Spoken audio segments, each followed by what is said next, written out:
Welcome to Lost Girl Therapy. Let's talk about what happens when you meet a therapist out in the wild. So, inevitably, when I am in a social situation and someone finds out that I'm a therapist, they start acting a little bit weird. And yes, there is the hyper awareness that I am a therapist, and then they are like, oh my gosh, please don't psychoanalyze me. But then there is the secondary effect of people starting to overshare. And to be perfectly honest, when someone starts oversharing with me, I've been in a situation enough times that I'm like, okay, it is what it is. But I want to allay people's fears that when you start oversharing, that I, as the therapist, am psychoanalyzing you. I'm not. I'm not, because there are 1,000 other things that I am thinking about as you're disclosing to me. So in a typical scenario, you find out that I'm a therapist, you start saying something to me, you're reading my reaction. You're in a space where you're like, well, what does this person think about me? Does she think it's weird if I say this? Okay, you're in a rumination space. I'm in a space of hyper awareness of where we are, who's around us, and what you're saying. I'm aware that if we're in a social situation, there is zero confidentiality. There's nobody around. You're in a space of anxiety and you're oversharing. I'm trying to politely stop you from oversharing, because inevitably when we leave this interaction, you're going to have that secondary sense of like, oh my God, I can't believe I just said that. And I don't want you to have that experience, because having had that experience, it's highly uncomfortable. The other thing is that no matter what I say, it's not going to ease the anxiety that you're feeling.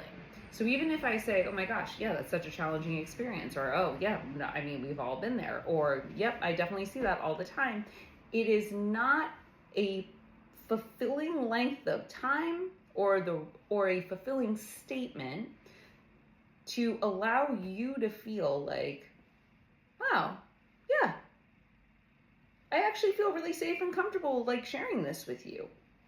And that's mainly because you don't feel really safe and comfortable sharing it with me. We're standing in the middle of a social scenario that does not warrant or create emotional safety. We're not in our individual homes if we're doing telehealth. We're not in an office. I can't offer you confidentiality. There is no silence. Other people can overhear us. None of this scenario is supportive of a disclosure. So when you think that a therapist is psychoanalyzing you when you're talking, just know, at least from my perspective, I'm actually not internalizing what it is that you're saying to me.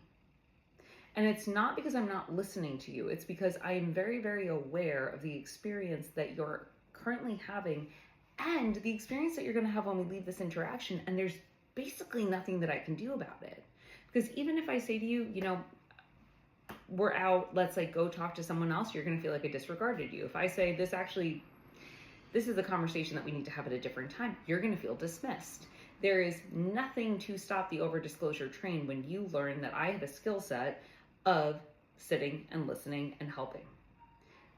But the situations that we're in publicly when I am not in session are never the right time to have those types of conversations. So when you do meet a therapist and you do feel weird, and you do start confessing, and trust me, I have done this, okay? I've done this on the client side. I've met other therapists before I was a therapist, and I literally was just like, oh my God, here we go. Trust me when I tell you, it's not that we don't care, it's that we care so much, and we are so aware of the situation that we're actually trying to help you avoid the conversation entirely so you don't have emotional distress afterwards.